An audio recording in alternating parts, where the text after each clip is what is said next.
With a career in medicine, you work really hard to get into it, and you do it all for the right reasons. You study hard, you get your registration, and that's it. But what if you want more? It can feel isolating. Have I wasted my time? Am I cut out for this? Surely there's more to it. Am I alone? Well, it turns out you're not alone, because there are thousands of other doctors and medical professionals that are just like you, and they're all part of the creative careers in medicine community.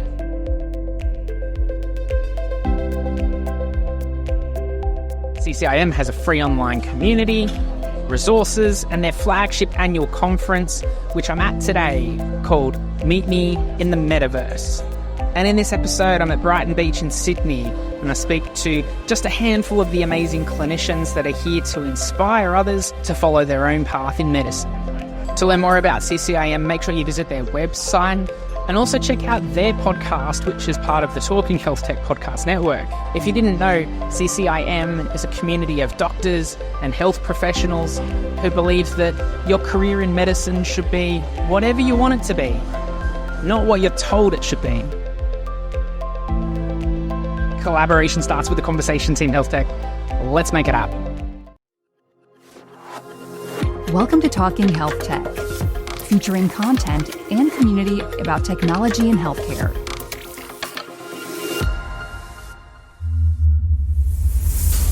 We acknowledge the traditional owners of lands these conversations were recorded and pay respect to elders past and present. My name is Cheryl Martin. I am currently based in Victoria. I do get around. I have been fortunate to live, work and play in a number of states in our beautiful country, and you probably can detect a bit of Scozzy. I wanted to ask Simon about voice-activated technology and the evolution of that with a Scottish accent, actually. So I think that's probably still a work in progress. Yeah. But no, I originally hail from Scotland. I did most of my advanced emergency training here in Australia. Yeah, and what do you do now? What keeps you busy? So I am still a practicing emergency physician, but I probably have, that's probably the reason I'm at this conference, have spent several years now doing a number of other things. I have gone off-piste through my career, and I particularly am interested in our colleagues and how we sustain our talent and nurture that in healthcare, because they're the ones showing up to do the work for our patients. And that has led me to do a number of things. It has led me overseas to look at people who are maybe perhaps doing this differently and maybe better in some respects. I think we heard from Dr. Methan Richards this morning, our first Chief Wellness Officer here in Australia. I followed her to Stanford a couple of years later. Really interesting to kind of learn from Mr. T. Shanafelt and people like that in the US. Lots of examples of pockets of excellent practice here. So I think that has really guided the kind of next part of my journey. I'm the current chair of our first inaugural Workforce Wellbeing Executive in the Emergency Medicine College. Again, pro bono work and a lot of work to do, as we heard this morning, a lot of challenges. But I think there's a lot of opportunity here. We actually have 4 of our executive members here, which is really good. I could learn a lot from you about podcasting. I did start a podcast after being a fan of podcasts right from the very beginning. I would say that first generation in the early 2000s, and we might get to talk about that tomorrow, so I'm quite excited about that. And particularly to learn from all the experts in the room. Again, everything is a work in progress, but I think that's the beauty of a space and a conference and a tribe like this. And I'm going to say that I do feel at home here, and I feel like I'm part of my tribe. But that has really allowed me to open up, many of the conversations where people were having in corridors. We do talk about big system and culture change. And I think that, again, we've got to learn from the pockets of excellence. And, I'm increasingly encouraged by the conversations that are happening in the rooms where they need to happen. But I think the real voices that we need to elevate and the real skills and talent that we need to nurture are all of us here. And what we do on the clinical floor each day. So I saw your panel, and you're speaking a few times at this conference, which is great. But in that panel that you kind of alluded to earlier, I found it interesting that, particularly a question, I think it was from the audience around, it's great that some of these initiatives exist, but you really need that kind of executive buy-in at the top. But then it's also, you've got a lot of the, and it's great to say in practice, but then you've got a lot of the realities of medicine, I guess, or the realities of what needs to happen to logistically run a hospital or a clinic or whatever it might be. What would you hope that perhaps people here, like many on the front line, but also many are in quite influential positions as well, would be able to take away through that lens on the wellness piece that you were on earlier? Because we're in an industry where a lot of people have worked very hard to get to this point and might be at a crossroads of deciding, well, should I go this way or should I stick to the path? Yeah. What would you hope people take away, particularly through that wellness lens? So I think that is a hard question. It's a good question. It's the right question. I think I maybe said it earlier that on any given day, at any given moment, we actually have to look after yourself and those around you. And so I'm always going to start there, because change and progress is happening, it's coming, but it's not coming quick enough. And I'm an emergency physician, I'm impatient by nature. And I've got to remind myself of that.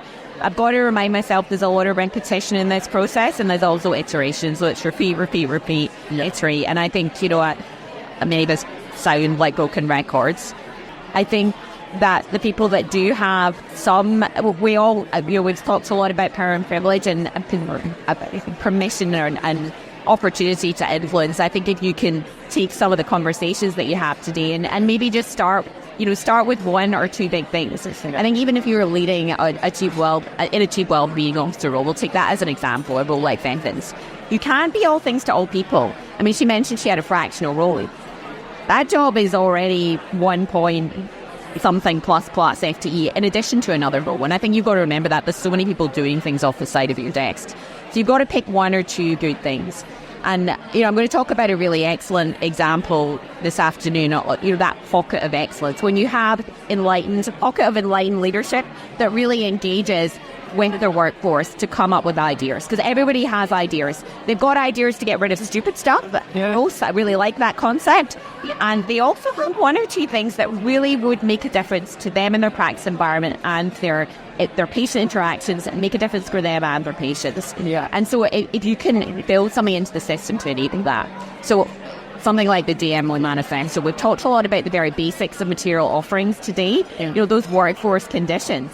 We are still, that is actually really quite depressing to think of the state of affairs that we have. But when you see an example where, an organization is really struggling, they're 25% deficit in their junior medical rosters, they're spending millions on locums, their training survey, we've got some data to support that this is not a place people want to be in and train. Had the word toxic culture used a couple of times this morning. But if you can then say, well, what do you actually need? Maybe we need part-time and flexible working opportunities. Maybe we need paid overtime. Maybe we need childcare on site. Maybe we need parking. All the very basics. Yeah. But if you can say, well, actually, we're going to give you all of that. And we have seen this happen in very recent times here in Australia. And they see 100% capacity in a roster. We've seen even before, people say culture change is slow, but we've seen people on the ground say, I even knew people just seem happier even before we had the data to say, oh, actually, this is now the training place of choice. And what else can we do on the back of that? We started with this. What else can we do? Can we look at bolstering supports for junior staff out of hours? Can we look at our sick leave rosters? What can we do next? What can we do together? And I think value-based care and co-design keeps coming up again and again. I think we're going to hear more and more and more about this. I see the co-design and the creativity. That is all here. Absolutely, yeah. And I love that it kind of ties in a little bit too in, I think it was mentioned on your panel as well, is that, don't be discouraged in the event that, if you, I'm paraphrasing here, but you invite 100 people but only half a dozen show up, there's an opportunity to impact a very small few. And kind of tying in with what you said is that if you can plant those seeds, maybe get the small wins or demonstrate or change the vibe in a little bit way, that then gives you something to work from that maybe takes something that may seem very unattainable and big and fluffy into something that's more actionable and tangible, and then you've got the runs on the board to be able to continue to deliver on results. And I think just on that, and I was at an International Women's Day panel yesterday. I had one of my colleagues reminding me, if you can't be it, you can't see it. So that is, perfect. This is a fertile ground to actually see people who are doing things a bit differently and thinking a bit differently. And I think the other thing, when you step up to have a conversation, I think many of my colleagues particularly advocate for, particularly in the doctor's mental health space. Dr. George Toogood is well recognised in this capacity. It takes a lot of energy to step up and give a talk and be vulnerable and actually share an experience. But he will always say to me, if there is one person in this room that this talk helps, then it's kind of worth it. So, I think about, so I don't quite have the slick skill set of you in the podcast. And I spend too many hours on that. Really, really too many hours, particularly on the editing. And still a bit precious about it. And I really should try and delegate that more. It is. And I like listening to the conversations again. Yeah. But I had a colleague reach out to me from the UK a couple of months ago, and we haven't spoken since we were medical students. I always thought a lot of him. And he's not somebody who would reach out. He was always, I think he was always the one, the top of the class, very, but in a very measured, way that I really had a lot of silent respect for. And he is in a senior role now, supervisor of training. And he just reached out and he said, look, Cheryl, I want to thank you for the time and the effort that you put into the podcast. I share this with all my junior colleagues, and things are really bad in the UK right now. And it kind of just reminded you, that is kind of why. Yeah, that is why. And it's not a big, again, we need to keep chipping away. And I think although my lens is still trying to be at that macroscopic view now, in the moment, that those individuals matter, and how do we support each other? And a lot of that is about community. Those are the ABCs. I'm an emergency physician. I can get right a good ABC framework: autonomy, belonging, and contribution. And I think the community piece of that, and the why and the contribution, that is a lot of why we actually went into medicine. Amazing. I'm Carlo Bellini. I'm a doctor, entrepreneur, business person, and I'm a coach. And a lot of the work that I do, P, is working on people's inner voice. A lot of people that build an outwardly successful yet inwardly unfulfilled career see that in a lot of doctors, a lot of people in healthcare. And I try and help these people connect the dots, recognize the source code bugs, and debug them. Yeah. And look, I mean, this is the place to do a lot of that debugging, I guess, or those that might be interested in doing that at the Creative Careers in Medicine conference. But I've known you for quite a while, but it was just great to be able to have that, the keynote that you did at the start. Talk to me a little bit about the motivation behind that. Yeah. So there's a bunch of different things. One is, as I mentioned, it was like me serving myself as my first customer. Yeah. I realized that when you grow up, and my view of the world is very much there's a genetic component to personality, but there's a genetic component to your emotional makeup in the way you view things, whether you're more feeling, whether you're more data oriented. And then the environment that you get raised in has a significant impact on that.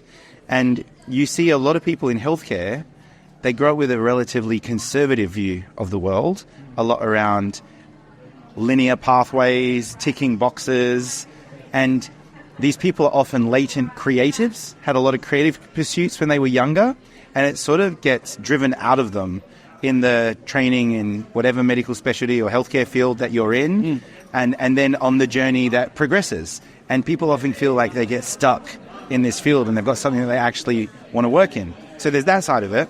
The other part is, early on in my career, I spent a fair bit of time living in Silicon Valley, and I was at a Google NASA sponsored program, Singularity University, and I saw that the world actually changes exponentially. It doesn't change linearly, and we're seeing that now with AI, and we were talking about this in 2011. And I see that so many people, it's not just in healthcare, it's in the world, they've got a linear framing of the world and a linear framing of themselves. And it's like when you actually cut to what it is, it's like actually the world doesn't change linearly. We've got errors in what we think and what we believe, and if you can identify that, you can really maximize your potential and your output in your life. I think what you do well is to because there's so much nodding that goes on during your sessions. Normally people go, oh, that resonates with me, but it's about a topic that feels so, not nebulous, but difficult to quantify. It just feels like you're a little bit lost, alone, and kind of not really sure what to do with all these things, particularly when you've been on a pathway that's so, I guess I'm going to assume, structured, or like, this is the direction I'm going. There's a lot of clinicians, I imagine, that doesn't have to be clinicians, people on a set pathway in terms of their profession that feel a bit lost. They can't kind of reconcile those feelings that you mentioned in terms of I'm kicking all these goals, on paper, but it's just not giving me that fulfillment. So it's nice to be able to, you do so well in quantifying that. But then the important thing is like kind of what you do with that now. I think that's the kind of... Yeah, well, thank you for saying that. And an interesting insight that I know is if you look at what people post online and what you repost and what you share and what you comment on, people really only do it where it increases their social capital. Yes. Right? Yeah. So say I've done certain posts on LinkedIn where I was like, it's really impressive how many people build a life that they don't want and then stay in it. And it doesn't get that much engagement in the comments or the likes. I get a lot of profile views. Yeah. So the thing is, it's like, it's really interesting that I think, because people are hesitant to share this. Yeah. Because whether you're prominent, whether you're not prominent, it doesn't matter. Whoever you are, whatever you're doing, sometimes it feels very vulnerable to share, I feel a bit lost. Yeah. I'm not sure what to do, especially if you're innovating in tech. Right now, tech is obviously is like a lot more mainstream than it was. Yeah. But every new idea is at the fringe of some existing field. Yes. And it can get very lonely. Building that as a founder, building that as a technologist, whatever it is. So you have to have the belief in you and yourself. Yes. To do that. And sometimes that gets hard over time to keep that up. That's true. Hey, look, lastly as well, look, you do such a great job in terms of delivering a lot of value for people. You mentioned you're a coach and that's kind of all you do about it. So I'm actually going to give you the opportunity. Like, who are the types of people that you coach, or who, the other way around, who should be reaching out to you in terms of finding out more about some of the stuff that you can do with them who might be on this particular hustle? Yeah. So I have different types of clients. The most common categories. First is you're ambitious, you're driven, you're generally a high achiever, and you feel a little bit stuck and lost about where to go. And often these people have a pretty well-developed persecutory inner voice that you're like, I should go and do that, and I want to go do that. Yeah. It's like, but what happens if I fail and look like an idiot? And then you just keep like doing the status quo, and you don't change, and time passes. Yeah. That's one big category. I do another bunch of work with people that often from high expectation parent families, first generation migrants, where you got trained in the science of achievement. And you're like, I go get this merit certificate, this other merit certificate, I get this degree, I do that. And it's supposed to lead to some magical fairy place that like suddenly at the end you're like, wow, I feel like my life is amazing. And then you get there and you're like, my life is just the same, but I've traded off these years for stuff that I don't even know if I want. Yeah. There's that part. And then I do a lot of business coaching as well, because when you actually look at business, a lot of it is mindset and clarity of strategic thought and ideas, both at the intersection of market and competitive advantage of what you can build in terms of product. And what a lot of people come to me for in trying to get clarity around their business, their strategy, what they're doing, and how do they drive either as a founder or a leader within the business. Often if you break it down to the root cause problem, it's something in terms of your thinking that's unclear. And it needs to be broken down, and you need to see and recognize certain insights that then you can take in how you're a leader and also in terms of the market and the strategy for your business. Yeah, great. And lastly then, for people here at CCIM, what are you hoping that people walk away from the conference with? There's some different streams, and there was, of course, the keynotes and tomorrow as well. Loads of value, loads of information to soak in over a weekend. What would you hope that people do with this information now? I think that success in that way is an element of inspiration with a greater dose of action. And I think that what a lot of people, it's really nice. We do it on our smartphones all the time, right? They're like just addiction machines designed to take our engagement. And if you look at your screen time, you're like, wow, I burnt hours, but I did nothing. Yeah. Right? So I think like learning without application, that's entertainment. Yeah. So what I hope people do now is they actually like, you know what? And it doesn't have to be big, it can be small. It's like, well, I really admire that person. I'd love to reach out to them in the DMs. Really one DM away from anyone in the world, anyone in healthcare, anyone in health tech, whatever it is. Oh, I really want to go and learn this particular skill. I actually take action around that. And these habits build over time. Yeah. And then you can bring that into your new operating system. And I think if people can take that and take some momentum and infuse that inspiration and action, that's success. So I'm Robin Mann, and I'm here in Sydney today for the Creative Careers in Medicine conference. I am the Director for Healthcare Consulting for Fujitsu across Australia and New Zealand, and based in New South Wales, but work obviously all over Australia and New Zealand with different clients. Yeah. And look, I guess we're speaking about creative careers in medicine. Your career in healthcare has spanned a few things in healthcare and the technology side. So what excites you about coming to CCIM and engaging with your fellow colleagues? Look, I think now, I've been working in digital health or e-health or health informatics or health IT for the last 20 years or so with a medical background from the UK, as you know. I find it really inspiring to meet with doctors who are interested in doing things outside of the mainstream of medicine, and sharing some of those. Over the years, you don't really realise it, but you just pick up stuff, right? Yeah. You don't realise when you talk to people how useful some of that stuff might be, and it's quite difficult to distill it sometimes. But coming and having these conversations, particularly over a weekend when it's not too stressed by other work targets and things like that, you create the space to have the conversations. Yeah.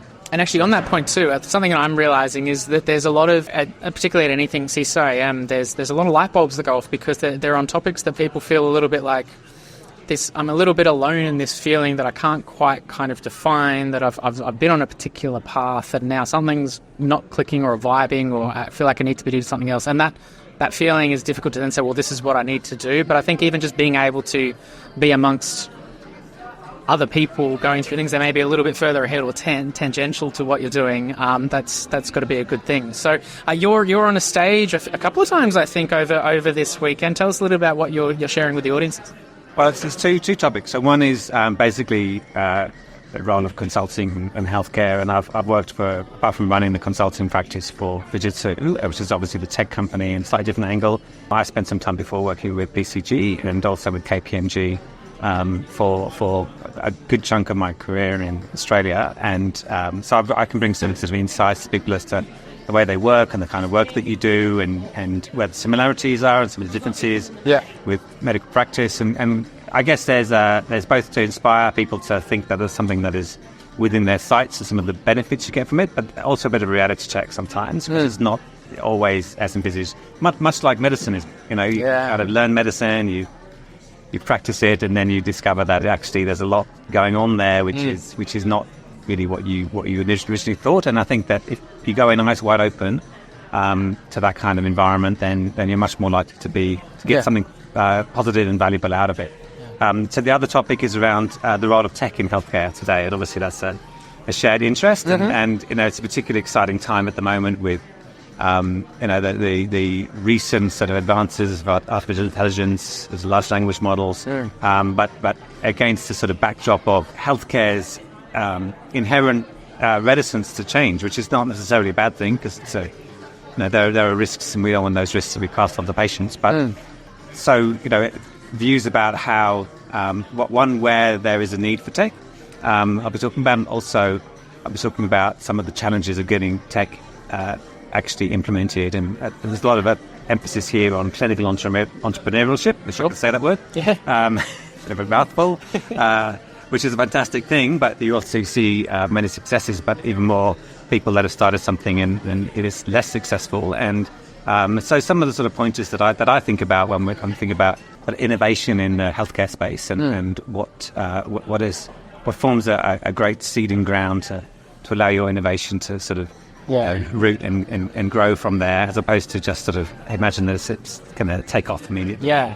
People would know that's an area I feel strongly that it doesn't matter if it's the best technology solution. Often the times the place where it all falls down is in that implementation side, and they're changing it from an idea to a reality and getting in the hands of clinicians. I'd actually be curious to dive into the consulting piece just really briefly for a second, because I guess in this space of being a clinician, that if there was a clinician attending here that's thinking about doing something, still seeing patients, but perhaps doing something on the side, you don't have to spin up your own health tech startup or a company necessarily. There are clinicians that successfully go out and do consulting. I'm going to ask the dumb question. Like, what does a consultant actually do in that space in healthcare, though, at a high level? Yeah, I guess it's a really broad question and a really broad answer. So just I think a way of answering it succinctly. So there are many different elements, I guess, with consulting, and there are different types of consulting company as well. So you could be independent consultant, where you just provide advice, so you're basically selling your time and expertise because you've had some experience in the past, which is of value to somebody else. Move that kind of model into a slightly bigger organization, and then you'll be working with a team of people, and you could be doing anything from working with governmental policy, looking at some of the regulatory aspects of healthcare, things that need to change to make things improve things. You might be looking at program evaluations. You might be looking at program design in terms of government-run programs. At a health service level, you may well be looking at developing the business case for a new IT system or to fix a problem. We like to think about problem solving rather than IT systems implementation. But you might also be writing a strategy for them to set up this is what they should do. And you can bring insights from around the world and connections. One of the big benefits of some of the larger organizations is that they do have people working all over the world. So you can draw from worldly experience and bring that to a particular client so that they don't have to do all that work themselves. Then all the way through on the IT space through to system implementation, change management, project management. You might be leading development of applications. And with Fujitsu, which is one of the reasons why I joined them, they go all the way through to ongoing support and service management as well. So you can make sure that what's been implemented remains current and up to date, and you're always looking for ways to bring additional value to that investment that you've made in technology. My particular area of interest is around the data that we get from the systems and what you can do with that data and the insights you can get from that. And particularly then, once you've got an insight, how do you then push that insight back into the business so that into the process, the clinical decision-making point in time where it's going to make an impact and get a better outcome for that patient. So that's where I get particularly excited. You did well to succinctly answer that, to be honest. But no, that's great. And lastly, then, with people attending either your consulting session or the session on the emerging role of technology, what would you hope people walk away from those sessions, or just generally from CCIM?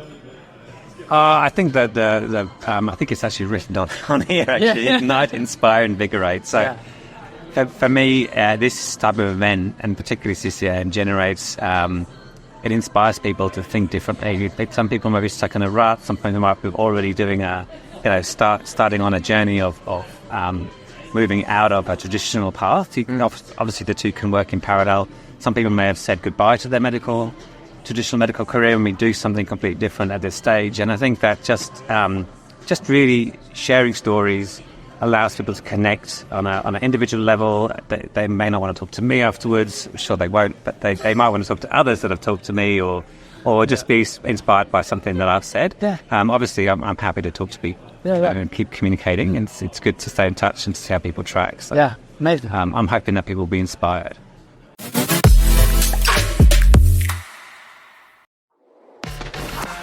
We hope you enjoyed this episode of Talking HealthTech. Make sure you like and subscribe and share this episode with someone who might find it valuable. For more information and resources about healthcare innovation, visit talkinghealthtech.com.